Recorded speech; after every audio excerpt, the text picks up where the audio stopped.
Assalamualaikum warahmatullahi wabarakatuh. Selamat malam para pemirsa dan pendengar di seluruh Indonesia.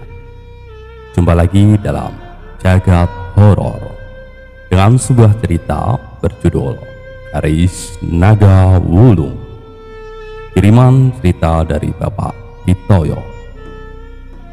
Cerita dimulai dari sekarang. Sang surya baru saja kembali ke peraduannya, dan kumandang azan maghrib menggema di berbagai penjuru. Setelah melaksanakan sholat maghrib, Pak Pitoyo duduk di kursi rotanya, ditemani segelas kopi dan singkong rebus. Sembari mendengarkan lagu campur sari, matanya masih tertuju kepada sebuah kotak panjang berukir kuno, merupakan warisan dari almarhum bapaknya. Sedikit ragu Pak Pitoyo membuka kotak itu, terlihatlah sebuah keris di dalamnya. Diambilnya keris itu dan dilihat dengan seksama. Keris dengan lekuk 7. Keris itu nampak indah dan kokoh. Bagi ada misteri yang terdapat di dalamnya. Aku kok nggak tahu kalau bapak kok punya beginian ya. Terdengar suara lirih dari mulut Pak Pitoyo. Terasa hawa hangat menjalar di tangannya. Buru-buru kembali dia letakkan kembali keris itu di kotaknya. Aku nggak paham soal beginian. Kok aku yang dipilihnya dan diberikan keris ini? Batin hatinya Pak Pitoyo. Merasa bingung, Pak Pitoyo malam itu juga pergi ke rumah temannya yang bernama Pak Bagio, yang paham soal klinik. Sesampainya di rumah Pak Bagio, Pak Pitoyo menceritakan semuanya. Bagio, aku dapat warisan keris dari bapak, tapi aku nggak paham soal merawatnya, ucap Pak Pitoyo. Tenang wae, aku punya kenalan juru keris. Besok kamu tak ajak ke sana, jawab Pak Bagio. Baiklah kalau begitu, aku bisa lega, kata Pak Pitoyo menjawab. Keesokan harinya berangkatlah mereka pergi ke juru keris yang bernama Mbah Sastro. Dengan mengendarai sepeda motor bututnya, mereka berboncengan. Perjalanan mereka tak butuh lama karena masih tetangga desa. Mereka tiba di rumah joglo yang tidak terlalu besar, halaman yang rapi dan luas, banyak pohon buah-buahannya. Setelah memarkir motor, Pak Bagio mulai mengetuk pintu. Tidak berselang lama muncullah seorang pria setengah baya dengan pakaian seperti di keraton. Mempersilahkan kami masuk dan duduk. Terlihat berwibawa dan pamor yang kuat terlihat dari wajah Mbah Sastro. Setelah basa-basi dan bertanya kabar sana-sini, mereka mengutarakan keperluan mereka datang berkunjung. Kemudian Mbah Sastro meminta keris warisan Pak Pitoyo untuk dilihatnya. Kemudian Pak Pitoyo mengeluarkan kotak keris dari tasnya dan diberikan kepada Mbah Sastro. Kemudian diambilnya keris itu dan ditempelkan di keningnya sambil memejamkan mata untuk beberapa lama. Kemudian sambil menghembuskan nafas, memasukkan kembali keris ke dalam kotak. Mbah Sastro berkata, "Kamu harus hati-hati ya Le, ini mempunyai kekuatan yang lumayan besar," ucap Mbah Sastro. Kami hanya menyimak apa yang dikatakan Mbah Sastro. Perbuatlah dengan baik, jangan sampai menelantarkannya.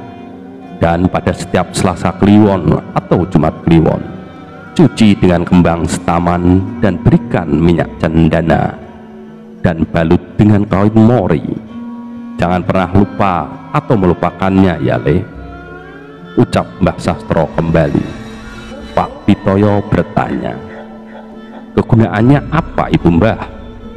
Wes, nggak usah ditanya, nanti kamu tahu sendiri.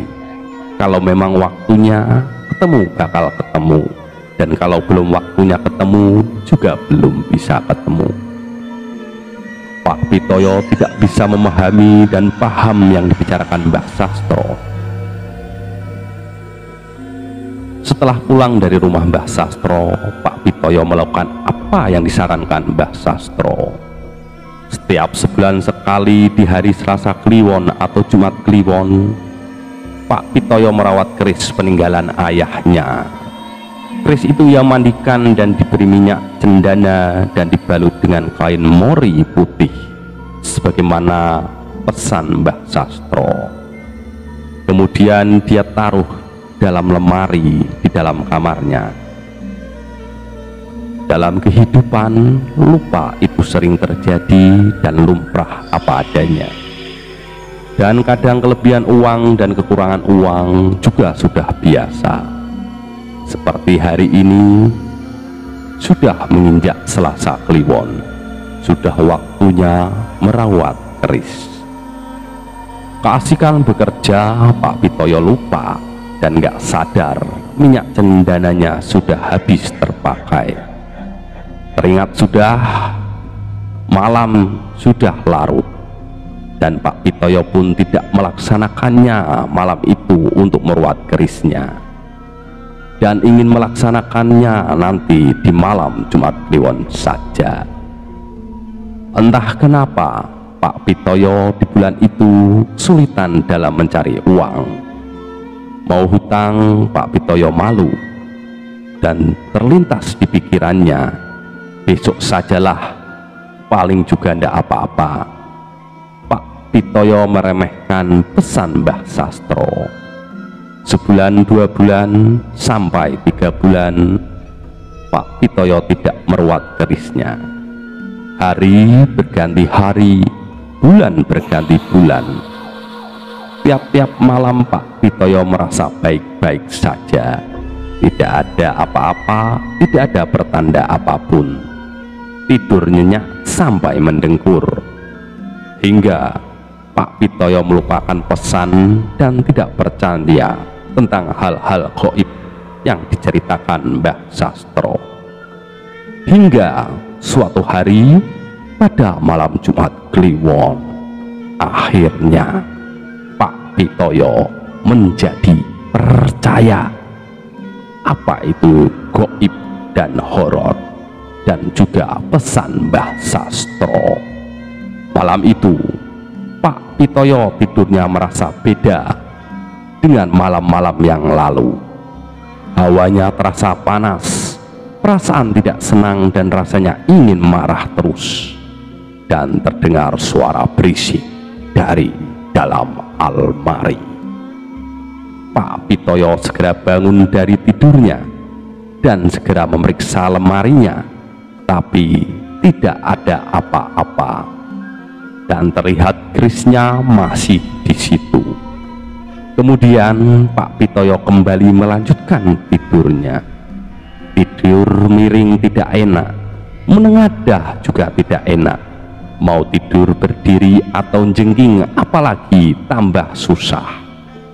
Hanya bolak-balik ke kanan dan ke kiri. Wah, kok nggak bisa tidur ya?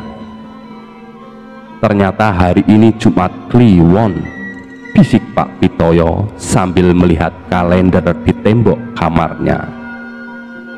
Malam terasa sepi dan hening. Mata Pak Pitoyo menatap tajam jam dinding. Sudah jam 1 malam. Mata yang sudah berat dan ngantuk namun tidak bisa terpejam. Suara jam di dinding terdengar jelas di telinga, menambah seram. Rasanya jiwa Pak Pitoyo meronta-ronta ingin tidur. Pak Pitoyo meraih bantal menutupi kepalanya, namun juga tidak bisa terpejam. Karena bingung dan gelisah, Pak Pitoyo meraih radionya dan mencari-cari gelombang radio dan menyetel lagu campur sari dengan nada pelan dan lirih. Akhirnya Pak Pitoyo bisa tidur, namun tidak sampai pagi dia sudah terbangun. Sekitar jam 3, Pak Pitoyo merasakan bahwa ada hawa yang dingin yang begitu merusuk-nusuk tulangnya. Sampai-sampai bulu kuduknya merinding semua. Saking penasarannya, dia pun membuka matanya. Matanya Pak Pitoyo melotot melihat apa yang ada di depannya. Tidak percaya apa yang dilihatnya. Di depan lemarinya yang terbuka, dan terlihatlah ular hitam raksasa yang besar dan tambah besar, dan kepalanya keluar sudah persis di mukanya, hendak menerkam dan menelannya hidup-hidup. Badan Pak Pitoyo tidak bisa bergerak, menjadi kaku seperti kayu. Mulutnya tidak bisa bicara, tiba-tiba menjadi gagu. Hanya di hatinya berteriak-teriak, Allahu Akbar, Allahu Akbar, Allahu Akbar. Sebanyak-banyaknya ia mengucap. Akhirnya Pak Pitoyo bisa lepas dari kondisi itu dan beranjak dari kasurnya. Ular besar itu masih menatapnya dengan tajam dan marah. Pak Pitoyo berlari keluar dari kamarnya menuju ruang tamu yang gelap gulita. Jatuh bangun tersandung kursi dan meja, tidak peduli darah merembes dari sikut dan lututnya. Yang penting bisa keluar dari rumahnya. Akhirnya dengan susah payah Pak Pitoyo mampu keluar dari rumahnya dan merasa lega, seperti berhasil mendapatkan jackpot togel 4 angka. Pak Pitoyo langsung berlari menuju rumah Pak Kyai Sahroni, pemangku masjid di dusunnya. Sesampainya di rumah Pak Kyai Sahroni, pintu rumah Pak Kyai diketuk-ketuk. Assalamualaikum Pak Kyai. Assalamualaikum Pak Kyai. Pak Sahroni, buka. Terbukalah pintu dan keluarlah Pak Kyai dari dalam rumah. Ada apa, Kang? Ada apa, Kang Toyo? Kok ketakutan begitu? Tanya Pak Kyai juga terheran-heran, sambil menyuruh Pak Pitoyo masuk ke dalam rumah dan mendudukannya di kursi. Saya ambilkan minum dulu ya. Tenangkan diri dulu ya, Kang, ucap Pak Kyai sambil berjalan ke dapurnya dan mengambil segelas air putih. Setelah Pak Pitoyo meminum air putih itu dan memberikan kepadanya dan meminumnya, dan ketika sudah tenang kemudian mulai menceritakan semua apa yang terjadi. Ia menceritakan kerisnya yang berubah menjadi ular raksasa yang hendak memakannya. Setelah selesai bercerita, kemudian Pak Kyai Sahroni berbicara. Kang Pitoyo, kamu itu salah besar. Apabila mendapatkan warisan pusaka, seharusnya dirawat dengan benar. Jangan cuma dipandang dan dijadikan hiasan. Kalau cuma dibuat hiasan, akhirnya jadi begini ini. Yang menunggu pusaka tidak membantu, malah ingin mencelakai. Wes, sekarang sudah hampir azan subuh. Mari sholat dulu di masjid secara berjamaah. Setelah ini Kang Pitoyo pulang dan mulai merawat pusakanya kembali lagi ya. Wes aman, sudah tak tenangke dari sini, kata Pak Kyai Sahroni. Setelah selesai sholat subuh, Pak Pitoyo pulang ke rumahnya dengan hati yang gelisah dan masih tidak tenang dan tentram, memikirkan keris warisan. Karena tidak ingin mengalami hal-hal yang di luar nalar lagi, akhirnya Pak Pitoyo memutuskan untuk memberikan kerisnya dengan ikhlas kepada pamannya. Karena pamannya juga pandai soal hal klinik dan kejawen. Setelah itu, kehidupan Pak Pitoyo mulai tentram dan damai, tidak mengalami hal yang aneh kembali. Hidupnya normal dan bahagia. Selesai. Setelah mendengar cerita ini, bagaimana pendapat teman-teman semua? Apa pesan dan hikmah yang sahabatku dapat dari cerita ini? Jangan lupa tulis di kolom komentar. Demikianlah kisah kali ini, semoga bermanfaat.